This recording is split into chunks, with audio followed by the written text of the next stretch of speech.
Okay, I'm just gonna cut right to the chase here because the Sony FX3 is my favorite cinema camera that I've ever owned. Yep, that's it. You can click off the video. It's a great camera. Thanks for being here. But you're probably wondering, why?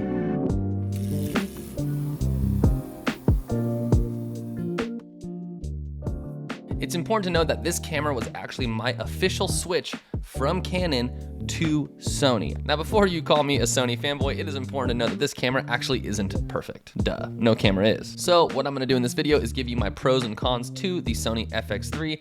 I'm gonna tell you what I love, tell you what I don't, and who I think this camera is for. This is the 1 year review. I think it's actually like a year and a half, but whatever. So the first thing that I love about the Sony FX3 is the image quality and how the color science over the years in a lot of Sony cameras has improved drastically. Skin on Sony cameras used to look a little sickly and a little yellow, and for all intents and purposes, they've fixed that, and the colors out of the FX3 look awesome. Also, the video formats and codecs that they give you are very flexible. There is kind of a video format for every occasion that I'm shooting, when on the C200, you were kind of stuck at either shooting 4K 8-bit MP4 files or shooting 12-bit RAW super chunky files where you basically blow through a terabyte of footage on a shoot and then it doesn't even play back on your computer. After I convert my footage to Rec 709 and toss on a grade, I have loved how the FX3 looks. The 4K 10-bit footage at XAVC-SI is incredible, and usually cameras around this price point don't have as good of quality across all frame rates like the FX3 does. 10-bit footage saves 64 times the color information than 8-bit. Just let that sink in. 64 times! That's a lot of times. This gives me and you, the filmmaker, tons of room in post to do what you want with the footage. This brings me to S-Log3. That is PPA on this Sony camera, and that's the color profile that I'm most often shooting. The FX3 has 15 stops of dynamic range, and S-Log3 is maximizing all of that potential. The second thing is the usability of the camera. It's really small and punches well above its weight. The image quality to size ratio is the best out there. It comes with a top handle, and you can actually build out this rig like I do to include a matte box and to include a rail system and to include external power. But the best part is you don't need any of that. You can strip it down to where this camera looks like you're shooting DSLR photos, but you're still getting the same amazing footage that you do with it all rigged up. That means on family trips, or when you're shooting a doc, or even if you're hiking or going backpacking, or if you're kind of in a scene where you don't want to have a big camera because it's distracting for some reason, then you can still get amazing footage with just the body and a lens. The third thing is that the autofocus on the Sony FX3, which I don't know if this is true for all other Sony cameras, but for the FX3 specifically, the autofocus is the best I've ever used. I've had a bunch of Canon cameras. I had the 1DX Mark II, I had the C200, before that I had a 5D Mark III, and Canon autofocus is usually referred to as pretty good, and Sony blows it out of the water. The eye tracking is amazing, and not having to always manual focus, though I do think there is some artistry behind manual focus, is so nice. The autofocus, it almost feels like a trick. It almost feels like some black magic where it's like, it almost feels unfair to other cameras how well it works. The autofocus I'm usually using is the eye tracking, because then I know there's a little box around my eye that just says that my face is in focus. And for YouTube videos, or if you're shooting a doc or you're running around, it's just really comforting to know that you are not missing focus. The fourth thing is that this camera comes with XLR inputs. Those are super nice because the XLR inputs on it are great, and though you do need the top handle, it just gives this camera more of a cinema feel, because XLR is just a much more quality way to record your audio.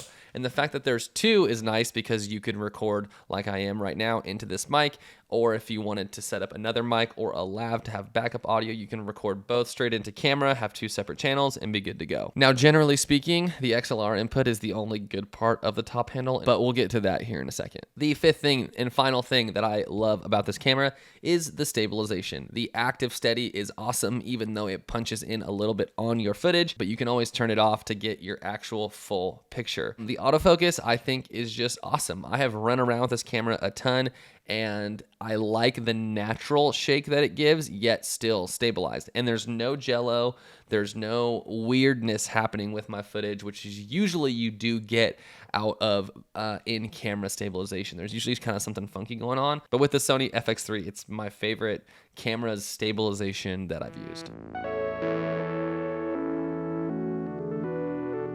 Okay, really quick. Now, what I don't love about this camera as much. The first is that the battery life is pretty bad. If you are running power to an XLR input to power the mic, which I often do with my shotgun mic, then you're gonna need external power. Those little bricks that you put in the camera just maybe last an hour of shooting. I'm not really sure, but overall, the battery life isn't great. Now, the nice thing is that you can run external power, which I often do. You can also just plug your Mac charger into the side, which is actually what I typically do for these sit downs. Right now, I have my Mac charger just plugged straight in, and it keeps the camera charged. I don't know if that makes the battery bad or anything, but that's just a quick fix that I have found. The second thing is there are no built-in NDs. A lot of cinema cameras have built-in ND filters that actually go behind your lens, and that gives you the best image quality.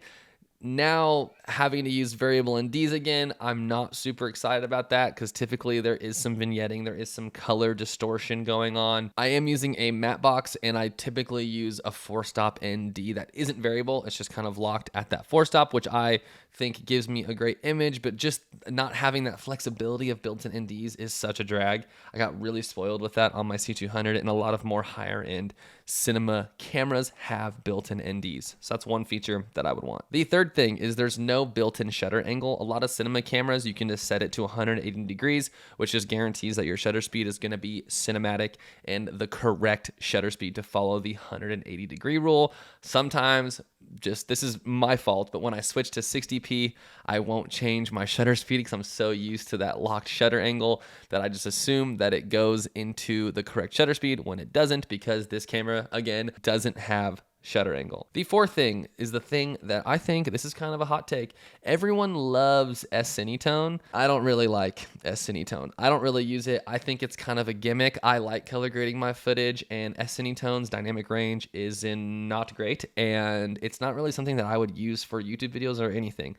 I really only use it to record our talk show, and that's just because Caleb doesn't want to grade my footage, but I totally understand. S-Cinetone, though, I have seen people get some pretty good colors out of it. It's just not for me, not something that I'll use a ton, and I have it on the list because it got a lot of hype on why Sony cameras are great, but to me, it's not really a selling point. The next thing is the top handle. The top handle I was excited about because having a top handle for filming is pretty convenient, but I think it's a little too small. Basically, it's limited with what you can mount on it, and the fact that you have to have it on to use the XLRs can be a little bit cumbersome because it is pretty tall. I would almost want it to be longer than taller.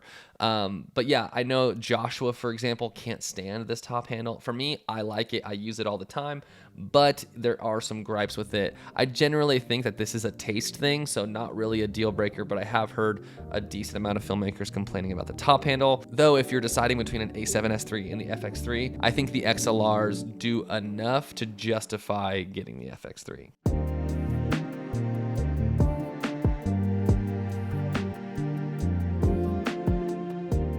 All right, to wrap up this video, who is this camera for? That is the big question. I think this camera is from anyone to a beginner to an advanced filmmaker who wants to make short films or really any kind of film. This camera is super flexible, way more flexible than a lot of cinema cameras, way more easy to use, to put places, to mount up. The size, again, the size to image quality ratio is pretty mind-blowing. I'm gonna be using this camera from everything to like home videos when we're like taking the van out camping, all the way to basically shooting short film doc freelance work, as well as YouTube videos like right now for YouTube, because it's a YouTube video. That said, if you are on set with a crew and you're shooting, a movie or some sort of narrative short film for a film festival, then there are going to be better cameras for you to use. That's when I would make the jump up to like an FX9